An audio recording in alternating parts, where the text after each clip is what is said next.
كنت في فورم يعني جباره. يعني الكاس العالم دي لو كنت نزلتها يعني فعلا كنت عامل حاجات جامده جدا. بس اللي حصل ان انا قبليها باسبوع بالظبط ما هو حصل فعلا من يوم وليله. كتفي ما كنتش عارف ارفعه.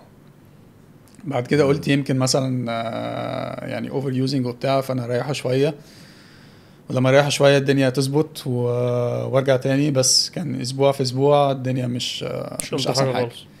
فانا بقول لك برضو انا رحت من فورم خياليه لكده. ف بس وقتها يعني في دماغي اللي هو خلاص يعني حاجه مش هتعدي يعني. حتى لو مش فوتت كاس العالم مش حكايه، انا دي اولمبيك يير وانا متاهل اولمبياد، فالتارجت اولمبياد كده كده. فبعد كده عملت ام رايز وعملت اكس ريز والكلام ده كله، والدنيا كانت معقوله، مش احسن حاجه بس كانت معقوله، اللي هو كنت ممكن امشي نفسي. طلع كانت ايه الاصابه او ايه ما وقتها كان اوفر يوز يعني. اي حد بقول له كان اوفر يوز. بس فانا بقى في شهر واحد قررت هاخد كورتيزون، حقنه كورتيزون. انا عارف انها مش بتظبط الدنيا، بس انا خلاص انا قررت انا هاخد الحقنه عشان تظبطني من يناير بقى لغايه اللي هو خلاص بقى 7 شهور. ده 7 شهور اللي هدوس فيهم بنزين على الاخر. بالظبط ده كان بالظبط تفكيري. فخدت الحقنه. الدكتوره اللي ادهاني في امريكا وقتها حطها في عصب غلط، جالي حاجه اسمها مش عارف فروزن شولدر ولا ايه. قعدت 3 اسابيع مش عارف حتى ارفع ايدي يعني. انا اصلا كان الدنيا مش وحشه للدرجه دي، بس بعد ما خدت الحقنه ما كنتش عارف ارفع ايدي اصلا.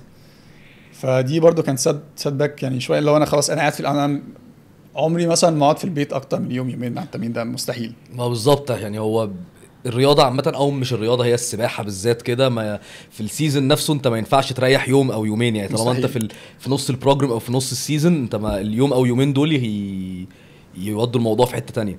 فانت بتقول قعدت 3 اسابيع مش قادر ترفع كتفك حتى. 3 اسابيع بعد الحقنه. قبل كده كنت قاعد اصلا حبه مش قادر ترفع. لا انا بص، انا طول الوقت يعني حتى لو الدنيا مش احسن حاجه انا في الميه، سواء بعمل بقى حاجات مختلفه بتاع. لا انا على طول في الميه. اصلا انا خلي بالك انا طبيعه تماريني انا بتمرن بعوم طويله 800 1500 دي اكبر سباقات في اللعبه البول بالظبط.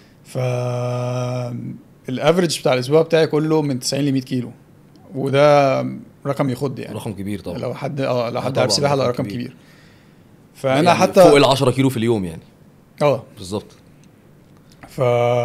لا اكتر من بقول لك فوق ال 10 كيلو يعني حوالي 14 كيلو في اليوم او 13 كيلو في اليوم. لا ممكن 18 19. احنا كنا يوم النيو ييرز بنعمل ال 100% دي 10 كيلو، كنا كلنا بنتصور ونتكرم عشان عملنا 10 كيلو. 10 كيلو دي كنت بعملها يوم الاثنين الصبح 3 بالليل يعني. ما كانش حدث برضه. ايوه بس عشان دي طبيعه تمارين يعني. انا فاهم انا ما ينفعش اعوم اقل او اغير يعني اغير في السيت اب بتاع التمرين بتاعي. فبس لما وقتها بقى يعني احبطت شويه طبعا. فانا بقى مش يعني برضه رايح الدكتور عشان يساعدني، الدنيا جت بالعكس. ف بعديها باسبوع لما بدات اعوم تاني كنت متحمس طبعا، وعايز برضه يعني اميك اب للحاجات اللي انا فوتها والكلام ده كله. فكان عندي معسكر مرتفعات في اريزونا. في نص المعسكر كنت بعمل ستارتات وبتاع، مع ان اصلا ستارتات مش حاجه مهمه في ليا يعني كديستنس وكده. وانا بعمل ستارت كتفي يعني يتحرك بطريقه مش صح. نفس الكتف المصاب. فدي كان بقى بدايه التعب يعني. دي لما كان زود الموضوع بشويه.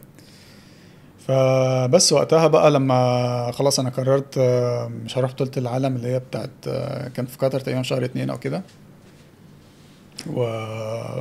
واخد الموضوع برضو اريح شويه يعني. مش هريح بس يعني تفوكس اكتر على الاولمبياد. بالظبط، ما لازم بقى اولمبياد فاهم. انا ما كانش برضو ورث ان انا اروح بطولة عالم مثلا وحاجات تحصل او بتاع. وبس. وبرضو عشان نرجع برضو للصورة الكبيرة، مفيش غيري متأهل تمام. ومفيش حاجة اسمها مثلا حد يحط مكان حد. السباحة ما فيهاش كده فاهم. يعني انا اللي متأهل اي كات هو الاي كات اللي هيروح. فبرضو ضغط كبير يعني. انا ما فيش برضو مجال ان انا يعني افكر مثلا ما اروحش ولا ما اعومش ولا انسحب. الكلام ده مش موجود اصلا يعني. بس بعديها بقى لما ابتديت تمرين وعملت علاج طبيعي والكلام ده كله الدنيا كانت بدات تمشي كويس. وان سيزون يعني في نص السيزون كنت بجيب ارقام كويسه جدا، يعني ممكن قريبه او ممكن احسن من الارقام اللي انا كنت بعملها قبل كده. فالدنيا كانت ماشيه، كنت مبسوط بدات ترجع يعني بدات تيجي واحده يعني والتمارين كنت بعمل تمارين جامده جدا يعني. يعني فاكر كان في يوم تمرين الصبح كان عندنا مش عارف 16 في 400 على 24 لون كورس. لو اي حد يعني متابع، لا كان حاجه جامده جدا. وكان في 400 ماشيين تحت الاربع دقايق وبتاع. البريبريشن كان جامد يعني. بدا خلاص الدنيا بدات ترجع كويس كمان. كان تقريبا كنت تحميل يعني كان تقريبا بقى على الاولمبياد. خلاص بقى كان فاضل 3-4 شهور يعني. كنت برضه في فورم محمد ده كان بيك التحميل يعني. وبنزل بطولات زي ما بقول لك في النص، بجيب ارقام احسن من الاي سيزون اللي قبل كده. فخلاص بقى انا دخلت في المود تاني والدنيا شغاله. وفضلت 3 شهور فاهم. بس دي تقريبا كل حاجه حصلت قبل الاولمبياد على طول. ويوم السباق يوم ال 800 كنت في اجمد تصفيه، عشان انا رقمي كان زي ما بقول لك كان برضو كان عالي قوي. كان عالي بالظبط. فكنت في اجمد تصفيه وعلى الستارت يعني. وانا بنط جاي بنط كتفي اتخلع، او يعني اللي هو اسمه خلع جزئي اللي هو بيتخلع وبتاع. فانا اصلا جوايا يعني بصرخ. انا ما في انت فيش بقى، انت خلاص انت في المايه لوحدك، في 100,000 اكتر 100,000 واحد بيتفرج عليك. ما فيش بقى مجال تفكير، انت كله ادرينالين بقى فاهم يعني. انت كده كده لازم تكمل يعني. اصلا يعني التفكير وقتها ما في يعني، ما فيش بقى مجال اللي هو لا طب انا هقف، طب انا صح هكمل ولا لا. ما ينفعش خلاص. انا رايح وكل مع كل دراع بقى سامع تك تك تك تك. واصلا يعني خلاص انا بعد ال100 ما بقيتش عارف انا في اني لاب. انا خلاص انا عايز اقف، انا عايز اكمل يعني. انت البروسيس فاهم راحت فين. انت خلاص انا عايز 8 دقايق دول يعدوا اي طريق. فبس خلصت وبتاع. وكان في طبعا هجوم عالي وده متوقع يعني. اوكي كان الهجوم بيبقى موجود يعني. انا مش اول اولمبياد ليا، حتى اول واحده في ريو لما عملت كويس جدا برضو كنت توب 16 وكل حاجه ومتاهل اي كات، واول مره ناس تتاهل اي كات. كان برضو الهجوم كان كبير. وكان عندي 20 سنه. فدلوقتي حتى لو انا كنت برضو كنت توب 10 ولا كنت يعني حسنت الدنيا، الهجوم كده كده هيبقى موجود. بس طبعا كان اكتر بسبب اللي حصل، بسبب برضو ان انا الوحيد اللي متأهل. فالضغط يعني كان كله عليا فاهم قصدي. فبس لا طبعا احساس يعني. انت لما بتنزل السباق اكيد انت عندك حاجات كتير قوي تفوكس عليها. انت قبل السباق ما يبدا كده بسم الله الرحمن الرحيم انت عرفت يعني. انت وانت على الستارت اول ما نزلت الميه انت عرفت ان حصل حاجه. لا خلاص فانت بقى طبعا يلوست فوكس. لا عارف بقى تعد كاتشاتك ولا مركز في السباق ولا مركز في اي حاجه.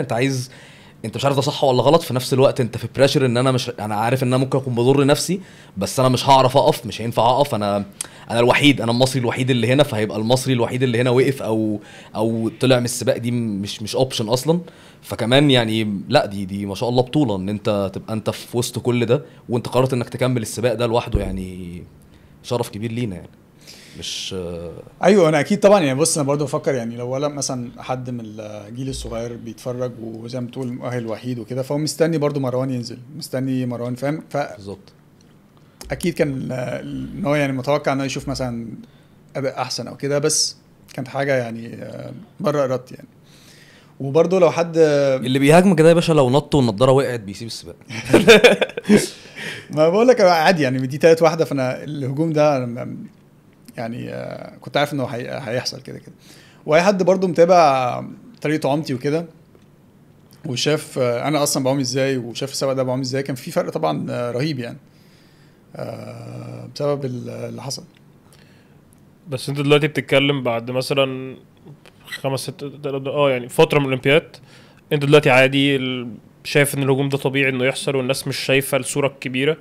بس ساعتها بقى ساعات بعد السباق ده خدت فتره عقبال ما تعدي اللي حصل، خدت فتره عقبال الهجوم اثر عليك اكتر من اي مره قبل كده. انا ما كنت يعني انا كنت بعيد على السوشيال ميديا من قبل الاولمبياد ولا بعد اللي حصل؟ من قبليه باسبوع تقريبا. أوكي. وبعديه برضه ماشي. فدي كانت حاجه كويسه ليا اكيد. وفي نفس الوقت هو بص اللي حصل ايه، ان انا مثلا لما رحت وده حصل محدش عارف حاجه، ما انا معيش حد يعني، انا هناك معيش اي حد. ده الاتحاد ما كانش معاك ما هو مش اتحاد بقى، احنا رايحين لجنه يعني حكوميه، مش اتحاد ملوش دعوه. فانا في دماغهم مروان عم سبق وحش وخلاص، عم سبق وحش مش عالي 20 ثانيه فاهم، اللي بيعلي ثانيه بالكتير 2 بس 20 ثانيه مش في حاجه مش غلط، في حاجه غلط بالظبط. فانا بعد ما خلصت اخدوني دوبينج عشان يعملوا لي تحليل نشاطات، فانا قعدت مثلا 3 ساعات هم مش عارفين ايه اللي بيحصل يعني، هم يعني محدش عارف عني حاجه. طبعا بعد ما خلصت على طول قلت لهم انا محتاج اروح المستشفى. فبعد ما رحنا المستشفى والكلام ده كله، انا وصلت مثلا يعني سابقا كان 12 الصبح وصلت 8 بالليل. فمحدش فعلا عارف حاجه، محدش عارف ان انا اتصبت، محدش عارف ايه اللي حصل. في دماغهم خلاص هو سبق وحش وخلاص. فبس اخد وقت عقبال ما الناس تفهم ايه اللي حصل وايه اللي بيحصل.